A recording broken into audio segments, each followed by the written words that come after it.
Good morning, everyone. This is Tim Gleisner, Head of Collections at the Library of Michigan, here today with Jodie Kirshner, the author of Broke by St. Martin's Press. As always, if you're wishing to support the Michigan Notable Books program or the Library of Michigan as a whole, you can find contact information in the beginning and ending credits of today for the Library of Michigan Foundation. And with that, I'd like to welcome this morning Jodie Kirshner. Jodie, how are you today? I am well. Thank you for having me, and thank you for all you've done with the award, especially during the time of COVID.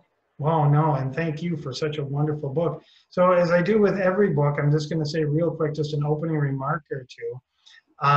During the committee process, this was a book early on that several committee members knew that this was a notable book.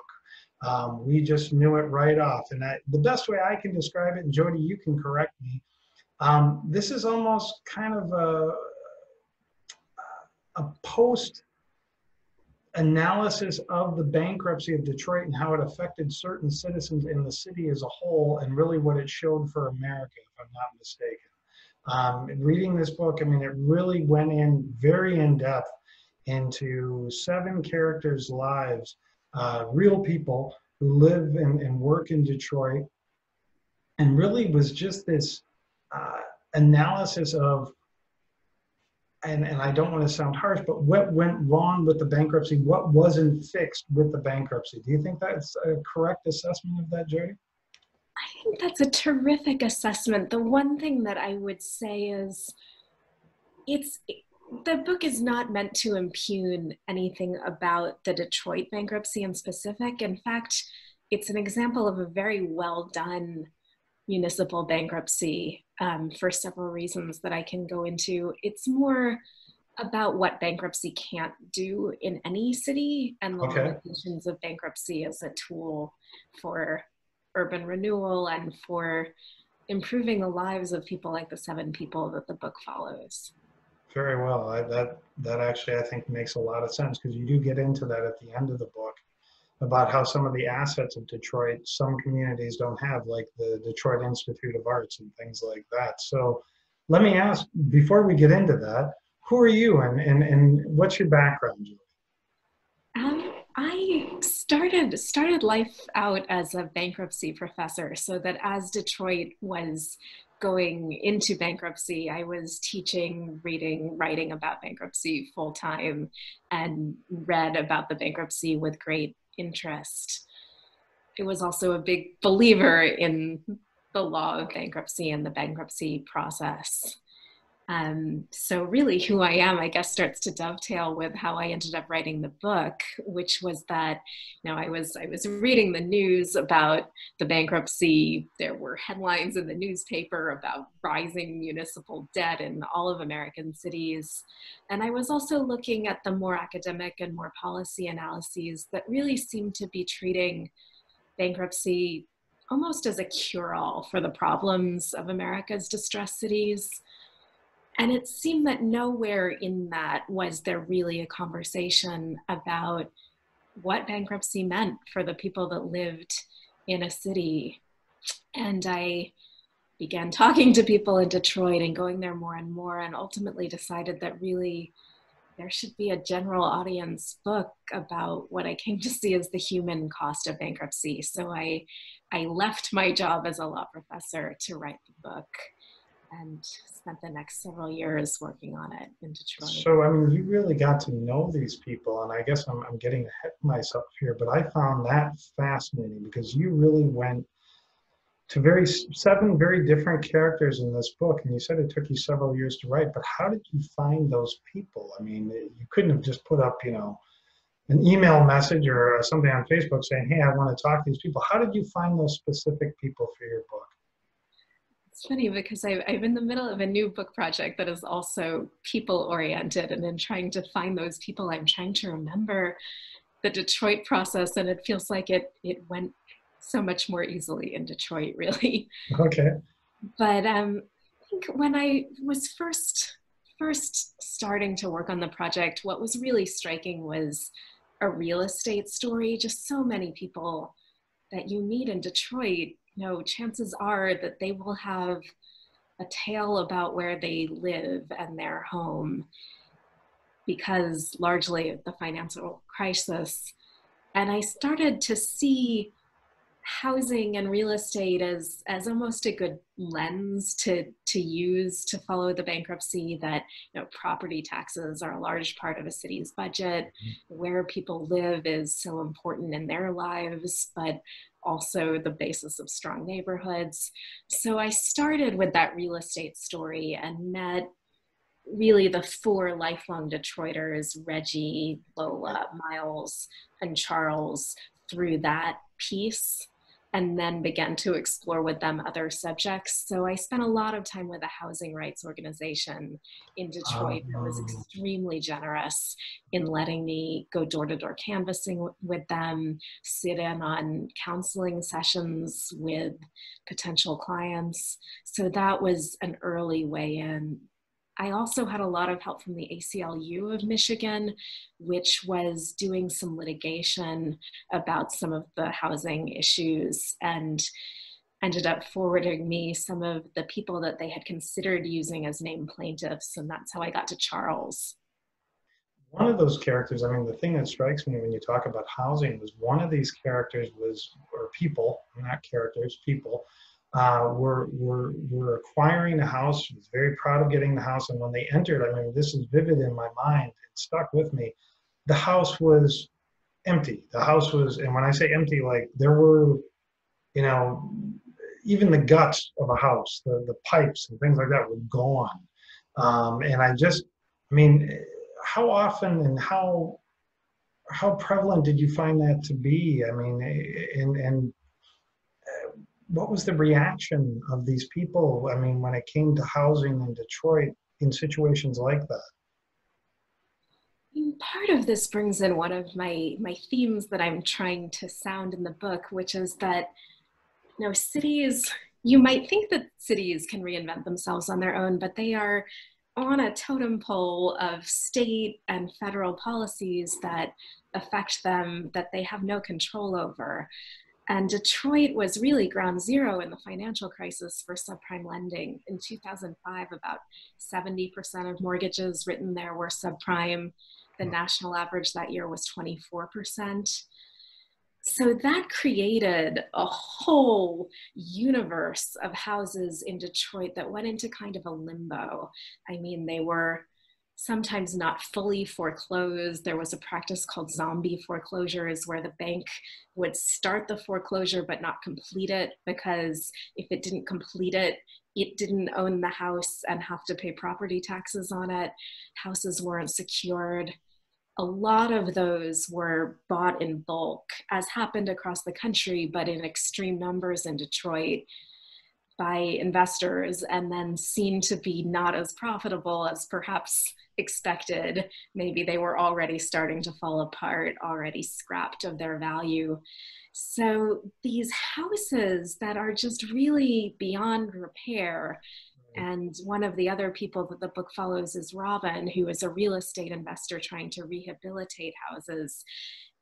Why I included him is to show just how hard and how expensive it is to bring back these properties. So Reggie, who is the person in the book who is very excited to buy a house, it's his dream to be a homeowner. He's adopted some children and he just wants them to have a home. I mean, he walks into a house and there's, as you say, there's just nothing there. No pipes, no toilets, no sinks. And that was a story that I heard a lot, which is sort of unbelievable when you live in a different part of the country. So you said, you had this idea for the book. I'm just wondering, how did Detroit become solidified in your mind that this was the place that you were going to write this book about? I mean, there are other communities, obviously, maybe in some ways less complicated. I mean, if I'm not mistaken, Detroit was the largest municipal bankruptcy in the nation's history. Is that correct? It was, yes. So was that the reason why this book about Detroit? I definitely started through the bankruptcy lens as somebody who was a bankruptcy law person. I mean, really, I was thinking that I would write a law review article to begin with, and then it just seemed so much bigger and so much more personally compelling to me Sure. and what I wanted to be doing in my work than just a law review article that would have a narrow readership. But yes, Detroit is the largest bankruptcy, still is, and the one that captured the most national attention. Yeah. So can I ask, I mean, other than being largest, what makes Detroit different in your opinion from other communities? What made it singular and maybe added to this book?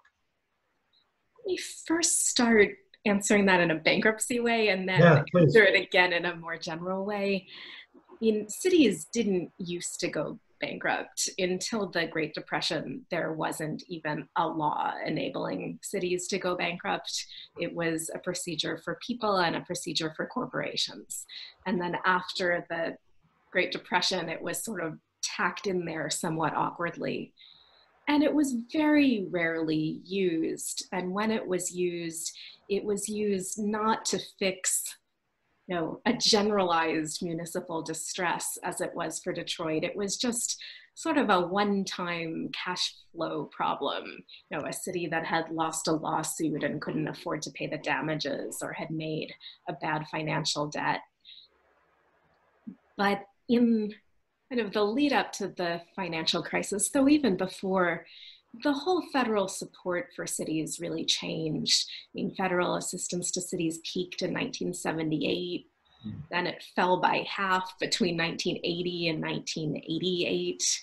Wow. And you saw cities, some of that money was flowing to states, but every state but Vermont has to have a balanced budget. So states turn around and pass those cuts on to cities. And you saw cities as a result, going into financial markets more, taking on risky bets, that then the financial crisis really exposed the risk and the leverage involved in that. And the aftermath of the financial crisis didn't entail a lot of support for cities. Instead, the federal sequester continued to cut discretionary spending. So bankruptcy of cities I see as really a post-financial crisis phenomenon. Okay. It will be interesting to watch now as the economy again falls into recession or worse, whether it is again used as a tool. Sure. So why Detroit? What do you think makes Detroit singular in a sense when it comes to this municipal bankruptcy? Because you said there were tools in Detroit that no other community could use. And I think maybe that's the tools that you were referring to was the art collection in the Detroit Institute of Arts, and I mean the significant foundation presence in Detroit. All of that is a legacy of the boom years in the auto industry. I mean, the families like the Fords bought the art in the collection, and families like the Fords created philanthropies that have done a great deal for the city. And I think that's caught up in just the iconic status that Detroit has in the American imagination. And I struggle to articulate in the book. I mean, there's just something about Detroit when you're there. There's just an energy there that grabs you and is very emotional. And I think there's something about Detroit kind of being America and holding a mirror to America, both its past and its future. Okay. So let me ask, with the research of the book, you obviously had the help of like the ACLU and other housing organizations and like that. But how hard was it to conduct research on this book? I mean, you obviously were talking to these subjects, but you're doing a fair amount of history, not only, going back to the glory years of American Detroit, but contemporary as well. How hard was it to do research for Broke? It was my world. I'm still getting over the fact that I'm not writing the book. I know a funny story comes to mind that's a little bit off point, but maybe It's worth okay. telling. It was it was in the early days. It was maybe a few months into the research of the project, and I had met a whole group of people at the housing counseling organization, and I had spoken to them on the phone afterwards, and then I was going to their houses to meet them for the first time, and I had an Uber driver who lived in the suburbs and just was really curious why I was going where I was going. And so I was telling her all about what I was doing. And she was telling me that nobody was going to pick me up at this woman's house where I was going to interview her. And I kind of felt like I knew the woman at that point. I sat in on her counseling, talked to her on the phone, thought she was really lovely. Yeah. And I don't know, the driver was telling me that I didn't have a plan, and I needed to have a plan, and what would I do if nobody would pick me up, and this and this and this, and starting to get very agitated. And she ended up giving me a bottle of mace that I was then stuck with for the rest of the trip. Oh, man. But then I called the Uber to pick me up. I live in New York, so I don't drive very well. Right. And there was no problem getting picked up, except that the driver said that he was really curious to pick me up because he didn't know what somebody like Jodie, the name Jodie, would be. So there was this mutual on both sides, kind of not understanding what anybody was doing, that ended in me having this mace with me for the rest of the trip to Detroit that I didn't know how to get rid of, and was very worried I would end up bringing to the airport with me.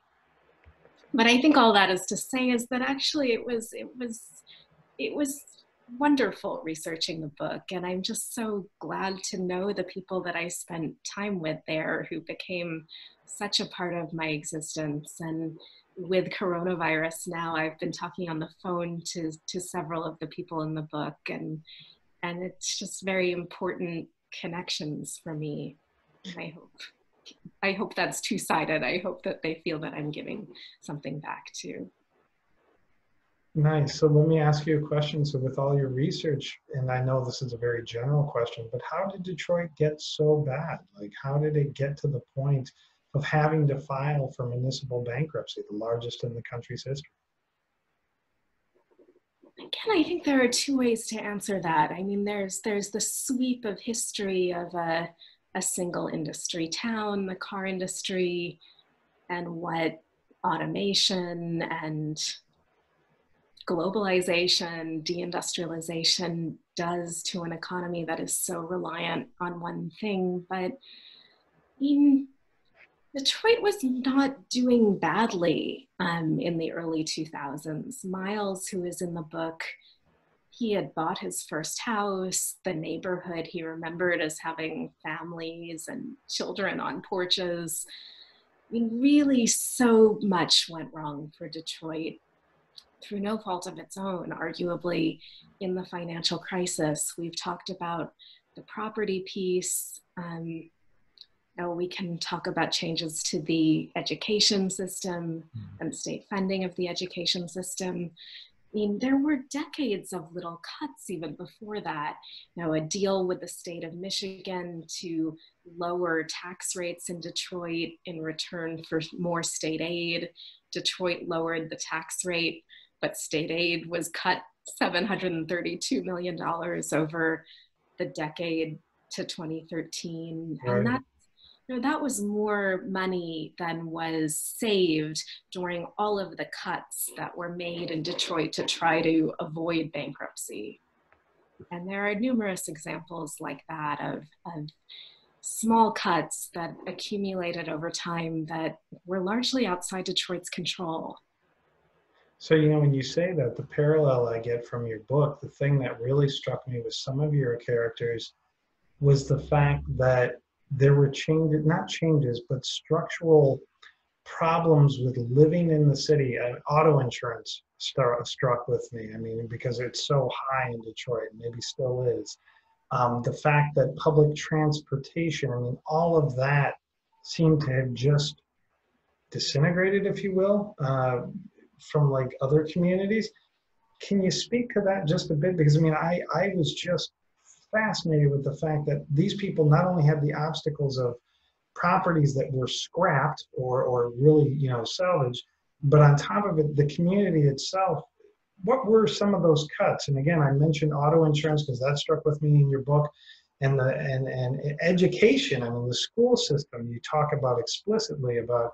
There just seem to be so many things compounded, and my question is very vague, so I apologize on that because your book, and I'm sorry, folks, the book is very, very detailed. What were some of those structural impediments for those people? I mean, Detroit is a very expensive city to live in, and also has limited opportunity. I mean, one example that I would give is Lola, who is one of the 7 in the book. She went to a magnet high school. She learned Mandarin Chinese there. She's very, very smart, and she was accepted to numerous 4-year universities. Her mother wanted her to stay in Michigan, so she went to a small private college in Flint, but got a bachelor's degree in international business. And I mean, at the time of the book, she worked for minimum wage at a call center that was an hour commute by car each way. She often had to have her grandfather drive her. I mean, she was struggling to afford the house that she really didn't feel safe to live in. And she was worrying all the time about her daughter's education in the public school system, where students receive half the level of funding as students do in a city like Boston or New York. I mean, to me, that encapsulates, I guess, really everything that bankruptcy can't do, since that is in the wake of the bankruptcy, that situation. But it also begins to nod at several unique things about Detroit. I mean, among them, just the geography of jobs, that the vast majority of Detroiters work outside the city, often without transportation to get there. And there is no requirement for a suburban employer to withhold Detroit income taxes, which cost the city quite a lot of money every year. The workers that come into Detroit for jobs, I mean, the jobs in Detroit are largely high skilled, largely filled by people who don't live in Detroit, though that might be changing a little bit. And if you work in Detroit and live in the suburbs, then you're paying the city a much lower income tax than if you lived there. So that's certainly one cut.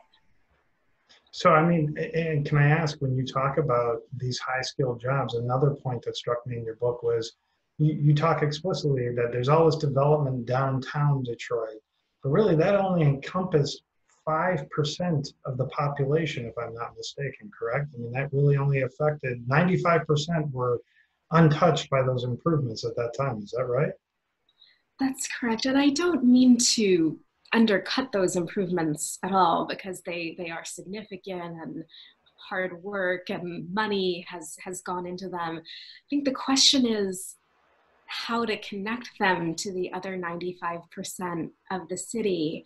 I mean, one of the things that happened kind of contemporaneously with the bankruptcy was a plan that the state of Michigan was very involved in, to do some financing of a new stadium in Detroit, a new hockey stadium. And that received a subsidy of about $1 billion, with a promise that over half of the people involved in constructing the stadium would be Detroiters. And that wasn't followed through on, with the argument that there weren't enough qualified Detroiters. But meanwhile, 2 of the 7 people that I follow in the book, well, 3 really, Charles, Reggie, and Miles, are very typical of Detroiters in that so many people there seem to have construction skills that they use in a very informal way, of getting by doing little jobs for friends of the family. And so how can you connect those people to the kinds of projects that are starting to come back to Detroit, like construction of a stadium? Right. What would need to happen to get those people those jobs?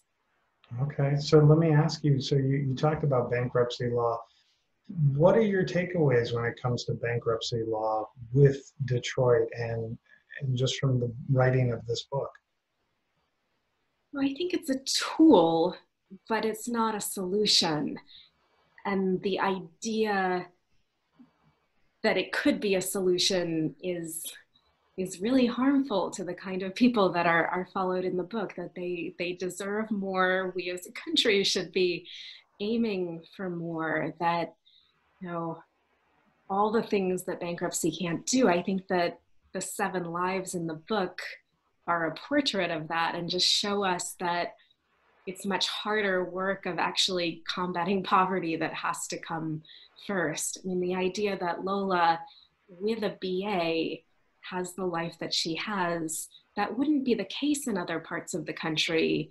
And we should have much more equality of opportunity than that. Okay, so yeah, like I, your book is fascinating in many ways. I'm going to keep saying that, but something that was really portrayed really well in Broke was the fact, if you could talk about the inequality in just the Detroit region, because you talk very explicitly in one part of the book where someone goes to clean houses in another community. I'm wondering, and I can't remember if that community was Birmingham or one of those communities where the median housing, and this stuck with me, $140,000 a year of median income for a household in a suburb 30 minutes away. Can you describe some of those inequalities that you found while writing Broke? You know, I think that this is also where we find solutions, that inequality, but Yeah.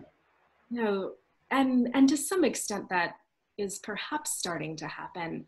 I mean, you know, Detroit is not far from Ann Arbor, you know, a hallmark campus of the country, a center of high tech. Um, it it's an important city for the region, really, although in some ways that isn't harnessed. You see that in public transportation. I mean, when you look at funding for public transportation, Detroit gets a small fraction from the state as other equivalent regions. And if you are trying to get from Detroit proper to the suburbs on public transportation, it's virtually impossible. As a sort of a thought exercise, at one point I was just putting into Google Maps, you know, Miles, who is one of the people the book follows, who's trying to do construction jobs, but does not have a way to get there at a lot of points in the book. I was looking at possibly Rochester Hills, where there was just a Yes. lot of new home construction, which would be 30-minute, 20-minute drive straight north. And I was plugging into Google Maps what it would be on without a car, and it was absolutely amazing. It was something like 5.5 hours, and a lot Really? of it was on foot. There were maybe 3 buses and then an extra 2 miles on foot. I'm forgetting the details of that, but so how you access those resources, which has been very political. I mean, the suburbs historically have not wanted people from Detroit coming in, and political leaders in Detroit have historically not wanted to have their power shared with the suburbs. But one of the success stories that was happening around the time that the research was ending, so it's sort of the tail end of the period that the book covers, is about Ford Motor Company buying the old, very derelict train station in Detroit and having plans to turn it into a center for electric and driverless car research and technology, which, you know, could be very transformative. The vision is for a mobility corridor that stretches from Ann Arbor into Detroit. The issue again, though, Charles, who's another lifelong Detroiter, as I was interviewing him, he was watching all of that, and he wasn't excited about it. He was worried. He was thinking that if the city became more expensive, then the only way that somebody like him could afford that would be to find a job in the auto industry. And he knew that there weren't that many jobs in the auto industry anymore. I mean, that was his sense of his option to take part in it, was the very old-fashioned kind of job. And that just seems to me, you know, where Detroit is just on the sharpest end of a question that affects the whole country right now, is just what do we do with people like Charles who don't have the skills to take part in the direction the economy is evolving in? what can we do for them? So so now that makes me want to go ahead in my questions. But so for Charles or someone like Charles, what do you think the solutions are in specifically Detroit's case? Because you do get into some of the solutions or possible solutions that you see for a place like Detroit and people for Charles. What do you think those are? I mean, definitely jobs. Mhm. And that gets very complicated. I mean, training, transportation, there are many elements that go into jobs. And it seems that Detroit needs about 100,000 new jobs. But there is a lot of money going into projects like subsidizing that stadium that I mentioned earlier that I think could be better used on this. You know, there was a point during the period I was researching the book when the mayor of Detroit announced a new job skills training program. And within 24 hours, 1,500 people had tried to sign up for it. So the demand is there and the interest is there. And that to me is a place to focus efforts. You know, in this current environment, I mean, and when I say current environment in our country with COVID and Black Lives Matter, uh, what do you think? I mean, and maybe I'm being too leading in my question, but we talk about structural racism. Do you see the structures in Detroit operating against the citizens of Detroit? And with Black Lives Matter, how do you see that affecting the Detroit region? That's a very interesting question. I mean, it's impossible to talk about Detroit without acknowledging that it is a city of 80% African Americans, and that's there in all of the history. I mean, that's the population that was targeted for subprime lending. It's you know, in a way, Detroit concentrated a population as white people could use in the wake of World War II, use subsidized home mortgages and the new highways to move to the suburbs. You know, there are people who stayed. There are people who were scared of the first African American mayor, Coleman Young, being elected. You know, is the national treatment of a city like Detroit a function of that? It's hard to say that it exclusively isn't. Mm. And if there's a reckoning for that right now, then that is a very useful moment that we've come to. And you know, as we think about policy changes that could come out of this period of Black Lives Matter and the coronavirus, there are so many opportunities right now. And there are also so many perils as cities right now, at least at this stage of the virus, have borne so many unexpected costs of healthcare and of lost tax revenues and income, what that will mean for cities going forward.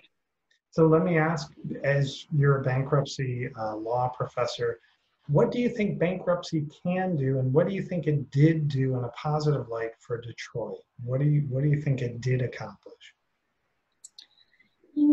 First of all, coming from my last answer, I mean, in a way, you can view it as paying attention to Detroit and its problems, whether it was the right way to pay attention or whether the motivations were correct, you can debate. But it was at least taking seriously the idea that there were some fundamental aspects of life there that were really untenable. The fact that there were no streetlights, the fact that ambulance waiting times were just off the charts in terms of being long.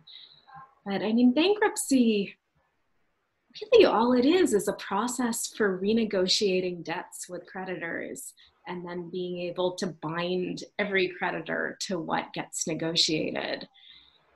So what can that do? It means that Detroit wrote down about $7 billion in debt at a cost of the bankruptcy process of about $180 million, which is cheap as municipal bankruptcies go, in fact. So with less debt, you have less money going to pay interest on the debt and pay off the debt, and you can redirect that money to other things, and that is a good thing. Mm-hmm. there are some other costs to it, of course. I mean, it means that there was an emergency manager that was appointed by the state against the wishes of all Detroit residents that I talked to, in a way that I would not have really seen the human angle on that, just reading about bankruptcy law versus talking to people who live in a city. I mean, Charles, for him, I mean, he vowed never to vote again. The fact that there had been this emergency manager law put into place, that there was a popular referendum that reversed the ability to have such a powerful emergency manager, and then the legislation was rewritten to yet again enable emergency managers, but without any ability for a popular referendum on that. I mean, to him, that was just, he was never going to vote again. He wasn't going to bother. It showed him that he was very powerless. And I wouldn't have really thought that through without talking to him about what that meant for him. Interesting. So can I ask, and you've probably alluded to this several times already, but just specifically, what do you think bankruptcy law can't do in terms of Detroit or any other community? What can't it accomplish? So it can't change any of the fundamentals that lead a city into bankruptcy to begin with. I mean, it can't replace state and federal funding that the city used to have the benefit of. It can't magically create a tax base and create jobs. I would introduce here Joe, who's one of the 7 who we haven't talked about, who moves to Detroit from New Jersey, and he's white, he has cash, he has an education, he has ideas, he has energy, and his plan is to start this commercial business. And just every step, he's kind of runs into the limitations of various aspects of life in a distressed city. You know, he can buy the commercial space, but he has to buy it in cash. So he uses this very strange all cash reverse mortgage type arrangement that leaves him very unprotected. He would qualify for a mortgage in a place where the mortgage market operated. He would be able to borrow to renovate the commercial space in a place where the commercial lending market operated. Right. And you see him, you know, worried about safety in his neighborhood, concerned about how they will educate the new baby he has while he lives in Detroit. I mean, these are all aspects of life in a city that bankruptcy, as I said, it's a renegotiation of debt that just doesn't go anywhere near. I mean, the idea that one could think that bankruptcy could be a tool for revitalization very quickly starts to not make sense. Okay. So can I ask, and I'm totally going back to an earlier question, but I really am intrigued now because you have done a tremendous amount of research. How often were you sitting down to write, and what was what was the process of writing all of this out, between the interviews, between obviously all the legal history and just history in general? I mean, what was the process of getting this written out into book form? And I'm trying to remember as I think about doing it again, and in some ways it's all a blur. I am a big rewriter and a big editor, so it did not start out how it ended up at all. You know, I know as I was looking at the book last night to prepare for the interview, I mean, fairly early on, I think I had every interview transcript, and there were a lot of them because I spent a lot of time with the people. I think I had all of that memorized. I had read through it so many times. So seeing the quotes in the book, it was sort of like, oh, my old friend, that quote. It was a challenge for me to integrate the stories with some of what seemed like the necessary context and history of different issues that people bumped up against in their lives. And I started out having that separate from the stories in their own little sections. And then I decided to mix them all together. And that was a whole rewrite to integrate that more into the text. And sometimes I wonder if there should have been more stories about people or whether there should have been less stories about people. It's a hard balance. So let me ask you this. I mean, what was the most surprising aspect of writing Broke? What surprised you or shocked you the most? I mean, really, I think it's Lola with her bachelor's degree from a four-year university, and just what that means for her, that where she wants to be in life. She'd love to have her own business. She's a very talented cook. She'd love to just have a safe home with a basketball net, but also what that means for the city, that to have somebody who was educated through the public school system, I mean, if she had a house, she would be paying property taxes. If she had a better paying job, she would be paying more income taxes. And that whole portrait, of her student loans that she is paying back, of the fact that she has not had health insurance, that has inspired my next project, which is more about student debt and various solutions to that and how it constrains choices among low-income families. So that, I think, was really, really what came back to me. I think there's also really the main character who I should be talking about more. The person who I feel is just so central and almost a metaphor for Detroit is Miles, who begins and ends the book. And he is somebody that is just trying to be a good person and trying to lead a good life, and really just wants to work and be able to afford his bills. And he's just so dogged by a mistake that he made 14 and a half years ago that he just cannot escape the long shadow of. And that just starts to seem like a metaphor for distressed cities as well, that it's really hard to reinvent. It's so much easier to stop problems earlier, that the past can be so inescapable. So let me ask you that. I mean, like, how is Detroit emblematic? I mean, you just alluded to the fact that it's, a symbol for how difficult is it, but how else is Detroit an emblematic city for the rest of the country? I mean, I've already talked a little bit about just the funding landscape for cities and how we treat our cities. I mean, a piece of that also is just the declining political power that cities hold over time. I mean, deliberately through 2 senators in the Congress per state, more deliberately through kind of gerrymandering and drawing of districts that limit urban power. I mean, the majority of Americans live in cities, but we are not really having much of a national urban policy at all, or even thinking about cities beyond the few kind of winners of the economy, New York, Boston, San Francisco, that are very rare. I mean, so many cities are struggling, have been struggling, and will likely be struggling after the virus. I mean, Detroit is extreme in having gone through a bankruptcy, so it's gone beyond distress to actually doing the bankruptcy process. And it's also a pretty big one, but the problems that we're talking about are echoed in cities across the country. And I think that the struggles of the people that the book is trying to portray are not unique to Detroit.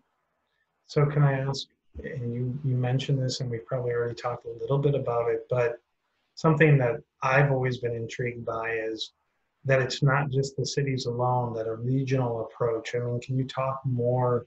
Are there regional approaches that are being used right now in Detroit or other cities to solve some of these structural problems?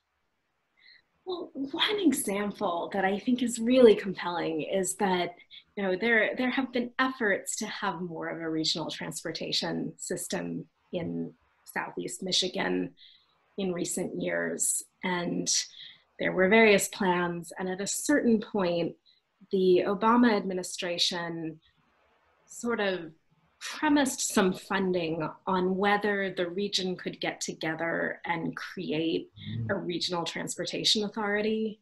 And Right. that happened during the period that the book covered.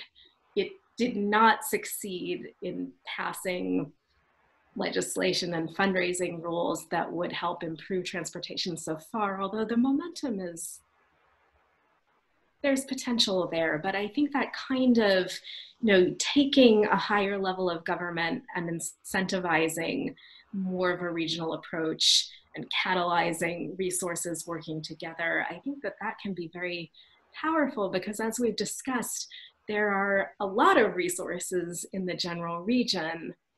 It has not been attractive to work as a region where that has entailed a kind of revenue redistribution, as it inevitably does. But how can you incentivize that and make it seem in the interest of everyone? Because I do believe that it is.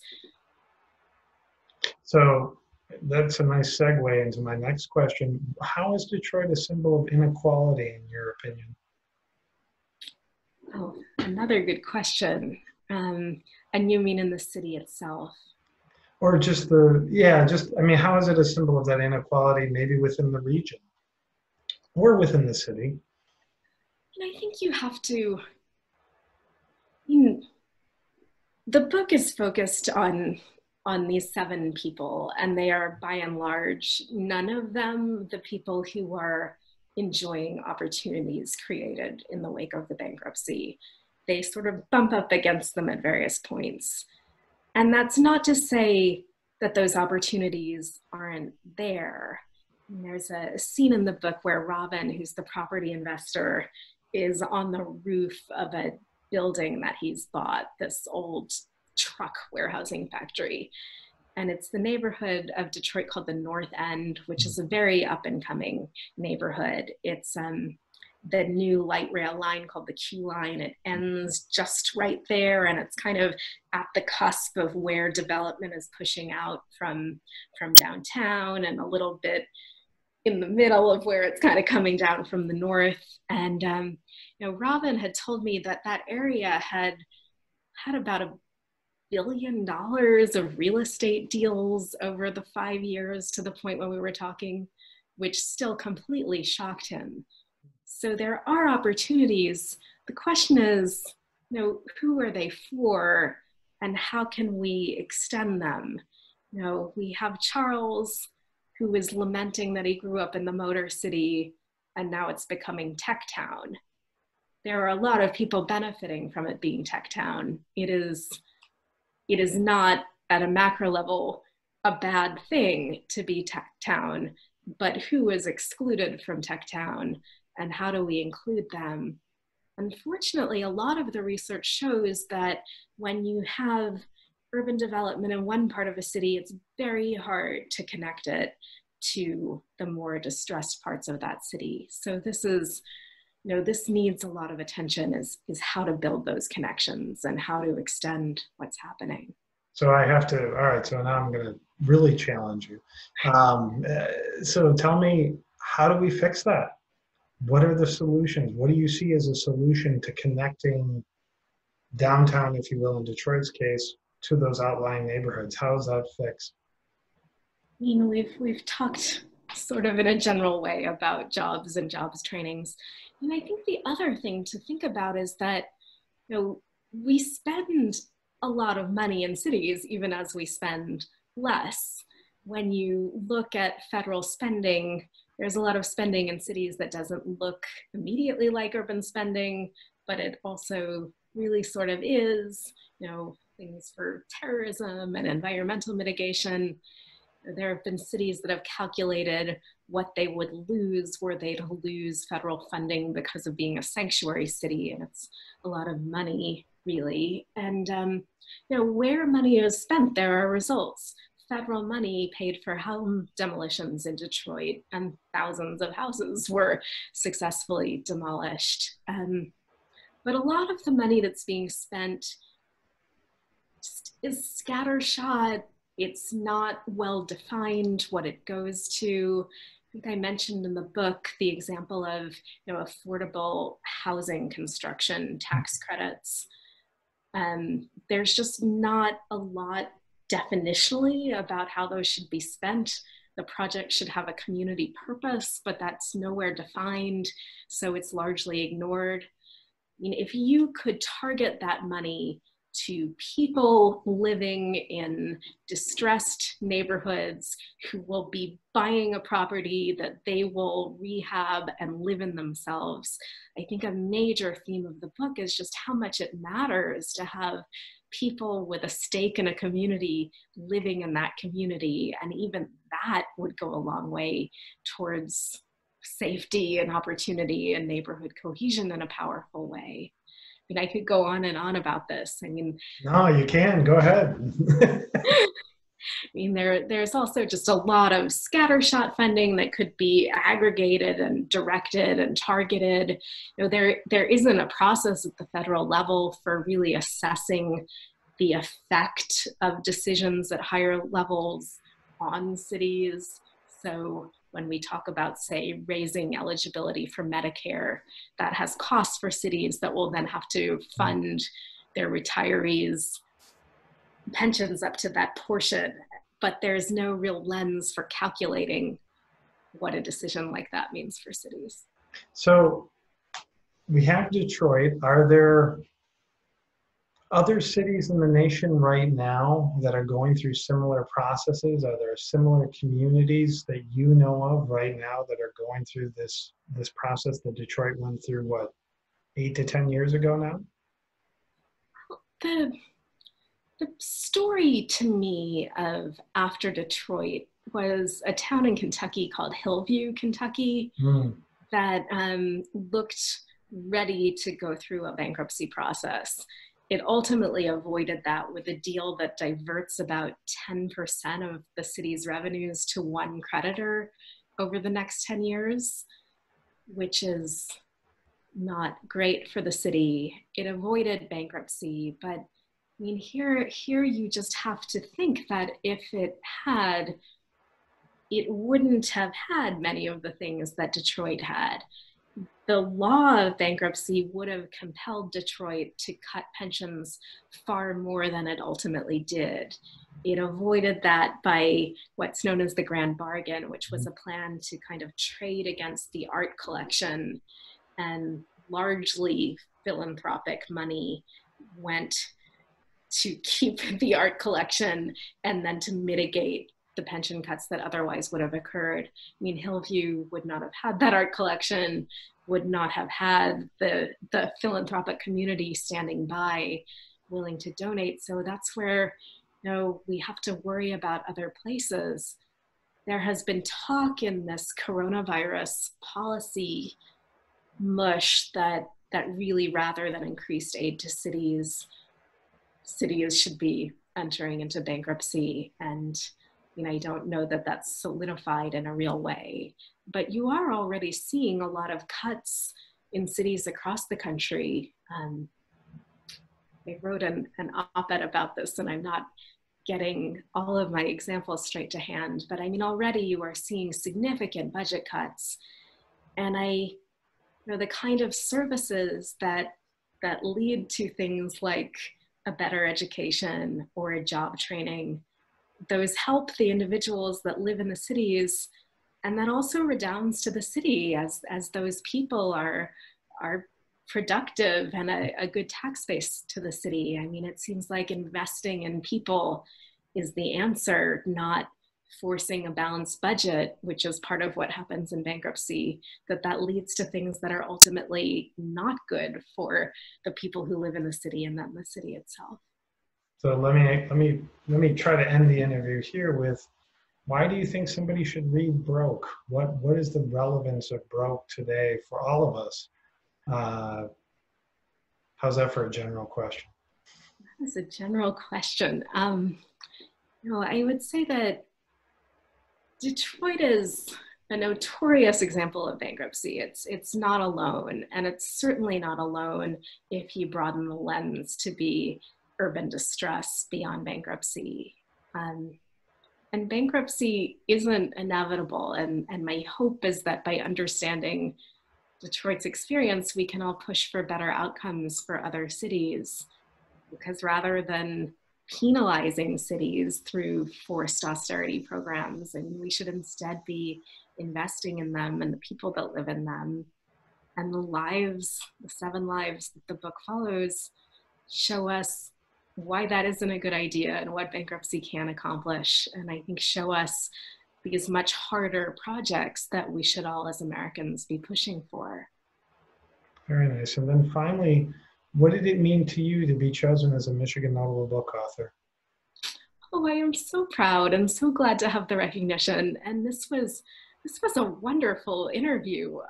We got to so many things, and it's so thorough, and it's just a great thing to be part of. And I'm glad to see the book get anything that brings it to the attention of more people, because I do think that the 7 people, I kind of promised them that I would get their stories out there and told. So thank you for this opportunity. And you've done it in a wonderful way. And thank you for being with us today. And to all of you who've been watching today, this is Jodie Kirshner with her book, Broke, by St. Martin's Press. It's the 2020, one of the 2020 Michigan Notable Book Award winners.